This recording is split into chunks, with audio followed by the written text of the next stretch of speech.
I call upon the spirit of the owl, messenger of wisdom. Welcome to the Temple of the Owl. Merry meet, seekers of knowledge. I'm your host, Matt Owl. Hope everyone's having a wonderful day today. Sending out some good energy, some good vibes your way. You guys need it out there? Here at the Temple of the Owl, deep in the forests of Northern California. In this episode, we will discuss The Magicains by Lev Grossman. And we're going to do a book review and talk about some of the show. This is where we talk about magic and spirituality in all levels, but it's through the perspective of a modern witch. As always, these are just ideas to help you live a magical life and make you think about things differently. Take the information and do what you will. Because witchcraft is a deeply personal religion, it's unique to each individual. Well, I want to thank you guys for listening. Thank you for support, listening on the Spotify and the YouTube. We're coming out with Rumble shows. A special thank you to those listening to the Troubled Minds Radio Network, KUAP Digital Broadcasting. Go to troubledminds.org. And also don't forget to check out templeoftheowl.com, where all episodes will be up there. We got the merch store. We got lots of things coming. Coming out new episodes every Monday at 7 o'clock p.m. Pacific Standard Time. And thank you guys for listening. I like to start the show with what I call the MOD, or the message of the day. It's a quote that I find that helps me explain the show's topic. And since today we're talking about The Magicains by Lev Grossman, one of my favorite books. And today the quote is, "If there is a single lesson that life teaches us, it is that wishing doesn't make it so." And that's by Lev Grossman, the author of this book. And another quote I have found from him that I like is this one. It says, "I got my heart's desire, and there my troubles began." And that reminds me of these quotes remind me of some of the theories, some of the themes of this book, this show. But we're talking about the book, and the show today and why it's important. And I'm kind of just going to break it down, talk a little bit about him, and then talk about the book itself. So there is spoilers if you guys haven't seen the show or read the book. So heads up for that. I do recommend this show, recommend this book. There's 3 books in the series. We're going to start with the first one. Now, The Magicains is often described as Harry Potter for adults, but that comparison only scratches the surface. Beneath its academic system of fascination worlds lies something much deeper, a brutally honest exploration of power, desire, and the illusion of transformation. It's not just a story about escaping into magic. It's about what happens when you actually get there and realize it doesn't fix you. Now, Lev Grossman is not just a fantasy writer. He's a longtime literary critic and journalist. He worked with Time magazine. His writing reflects both the love of classic fantasy and a critical eye towards it. He was born in 1969, educated at Harvard, and deeply influenced by portal fantasies like Narnia. And the idea for the Magicains reportedly came from a dream about a magical classroom that was invaded by something dark. Grossman intentionally set out to deconstruct fantasy tropes and to ask, what would magic actually feel like if it were real? And the answer is, it's difficult, dangerous, and emotionally complicated. The novel follows Quentin Coldwater, a brilliant but deeply unhappy teenager who discovers that magic is real, and he's been accepted into Breakbills, a secret college of magic. The fantasy world that he idealized as a child, Fillory, it also exists. But instead of fulfillment, Quentin finds emotional emptiness, toxic relationships, and the unsettling realization that magic doesn't create happiness. The book is a coming-of-age story wrapped in ritual and illusion, exploring the idea that inner transformation cannot be replaced by external power. This is where the Magicians becomes incredibly important to modern witchcraft, because it talks about magic as discipline, not fantasy. In the book, magic requires precise hand movements, memorization, and intense study. It's treated more like ceremonial magic than whimsical spellcasting. And this mirrors traditions like Hermeticism and ceremonial witchcraft, like Golden Dawn style rituals and systems. The real witches will understand this. Magic is not just waving a wand. It's about focus, intention, and practice. One of the core lessons of the book is power does not heal trauma.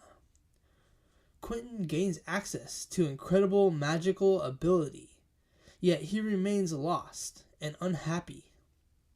This reflects a truth that many practitioners will discover. Magic amplifies what is already inside you. It does not replace shadow work. Spiritual practice without emotional grounding can become destructive. This aligns strongly with modern witchcraft teachings around shadow work, inner healing, and intentional self-awareness. Now, Quentin believes that fillery will bring him happiness, but it doesn't.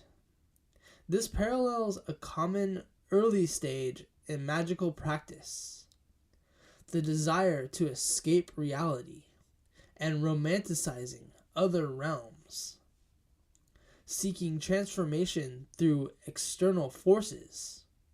But real witchcraft teaches the opposite, that magic is not somewhere else. The work is here, in the self. The magic, the system in the Magicians, emphasizes exact gestures, ancient languages, and symbolic precision. This closely resembles spellcraft, structure, and ritual circles. The invocation process is one of the most realistic depictions of how magic might actually function. If it is required mental, physical, and symbolic alignment. The book unintentionally reflects several real occult truths. Maybe it is intentionally. But magic, these are some of the truths it talks about.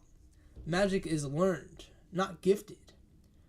Breakbills functions like a mystery school, similar to initiatory traditions and coven-based teaching systems. Knowledge has consequences. Magic in the book is dangerous, unpredictable, and often irreversible, mirroring real beliefs about energetic backlash and ethical responsibility, the weight of intention. Disillusionment is part of the path. Many witches experience a moment where the fantasy breaks and the real work begins. Quentin's journey reflects this initiation phase, the collapse of illusion before true understanding. Now, not everyone loves this book, and that's important. Some readers feel that the pacing is uneven and the characters are frustrating or unlikable. And those are some Reddit discussions. But magic doesn't bring happiness. This dream becomes a nightmare. And that's actually the point. This is not a comforting fantasy. It's a deconstruction of the fantasy mindset itself. The Magicians is important to witches because it strips away the illusion and asks hard questions. What if magic is real and it still doesn't save you? The practitioners For practitioners, the answer becomes clear. Magic is not escape. Magic is responsibility. Magic is transformation through effort, not fantasy. This makes the book a powerful modern myth, a cautionary tale about spiritual bypassing, disguised as a fantasy novel. If you're exploring witchcraft, The Magicians offers something rare. Not a guide, not a fantasy, but a mirror. And sometimes the most powerful spell at all. Now, this is not only one of my favorite books, it's also one of my favorite shows. The sci-fi adaptation of The Magicians takes everything from the book and pushes it deeper, darker, and much closer to real witchcraft practice. Airing from 2015 to 2020, the show follows students at Breakbills, a secret magical university, where they discover that magic and the fantasy world of Fillory are real and dangerous. Well, unlike the book, the show expands the story into something more ritualistic, emotional, and spiritually grounded. In the show, magic becomes intensely physical and ritual-based. It uses complex hand gestures called tutting, spoken spells in ancient languages, the use of objects, ingredients, and intention is one of the closest TV depictions to actual magical practice. Ritual, structure, and energy direction through the body, precision, and repetition.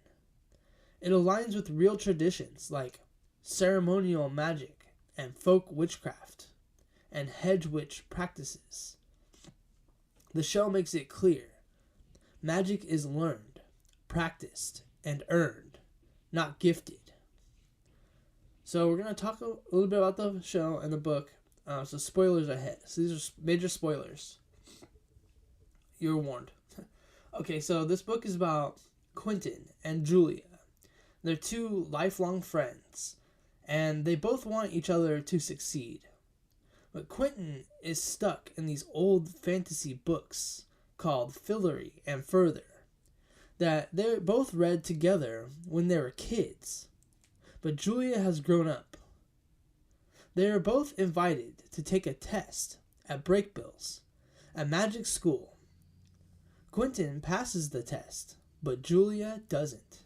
She's sent to a teacher that will erase her memory, so she will not remember a thing about the magic school.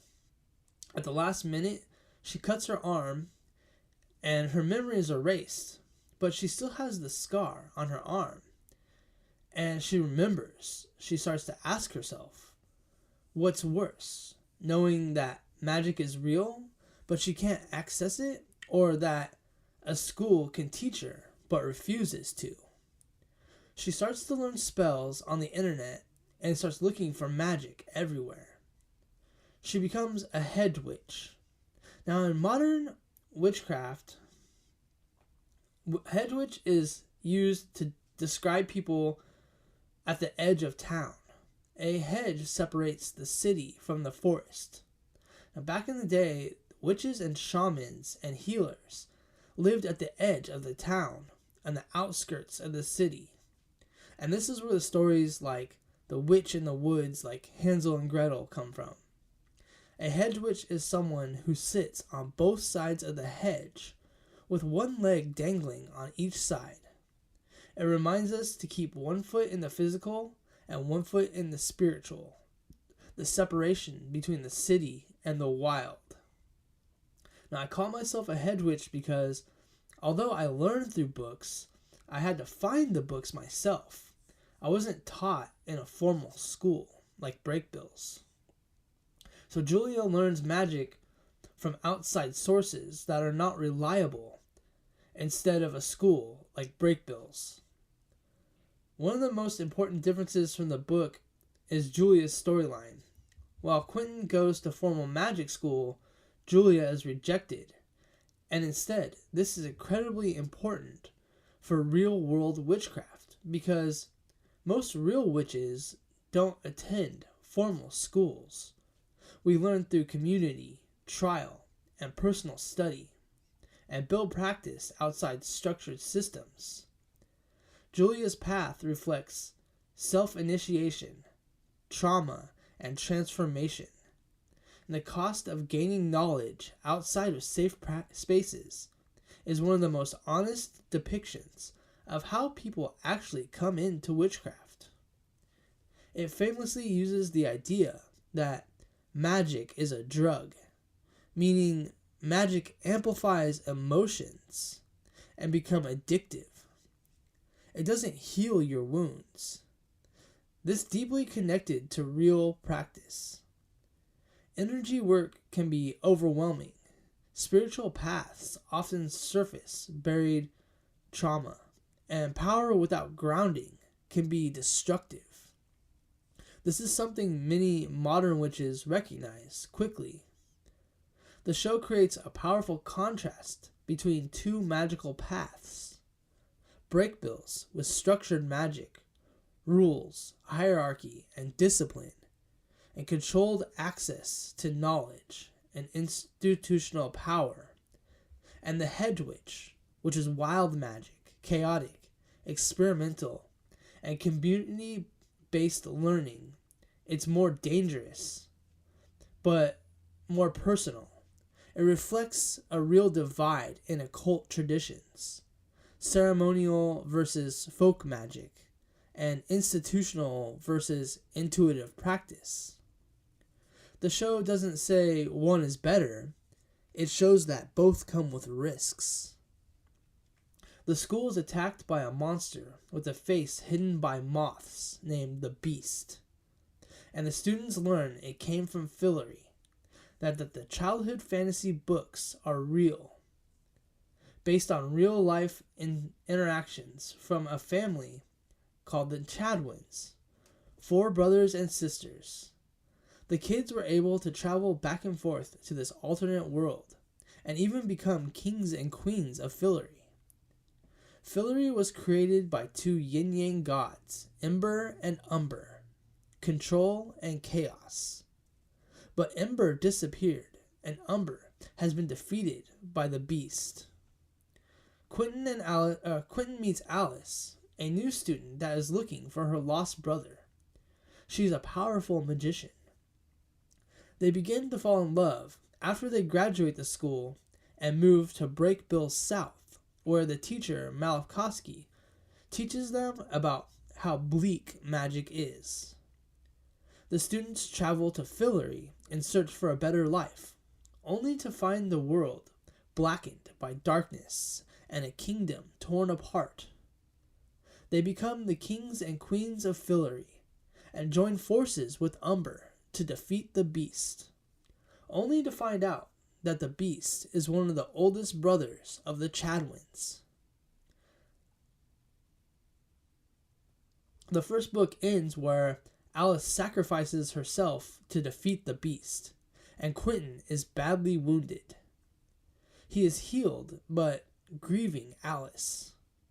We come to find out that Jane Chadwin, the Watcher Woman, is one of the original kids to travel to Fillory and the Beast's sister. She can create a time loop and restart time. Quentin and his friends have fought and died by the Beast countless times, but she rewinds time to save the school. And Quentin is furious because she won't rewind time to save Alice. Meanwhile, Julia meets some new friends to practice magic with. The people she practices magic with are all broken, looking for a cure for their disease and their grieving. They know that Julia is a powerful magician, and they ask her to help summon a god for healing and protection. They summon a goddess, Our Lady Underground, to help them.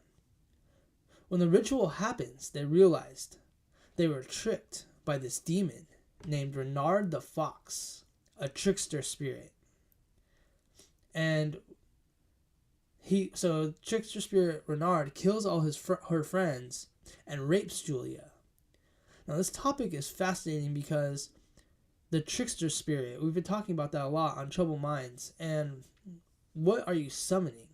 When you summon something like through a Ouija board or even like that, what are you going to get? You might get something that you're not prepared for, something else, a trickster spirit. So we have to be prepared for that and protect ourselves from that. The first book ends when the students take an oath as kings and queens of Fillory and prepare for battle against a new enemy. Now this is part 1 of the series, and next we'll cover part 2, and we'll do some further episodes and further books on the show. The show has a lot of topics about magic. It has time travel, alternate dimensions, timelines, gods and goddesses, and it keeps the reader immersed in a fantasy world full of wonder and beauty. The characters are deep, and I guarantee that you will relate to at least one.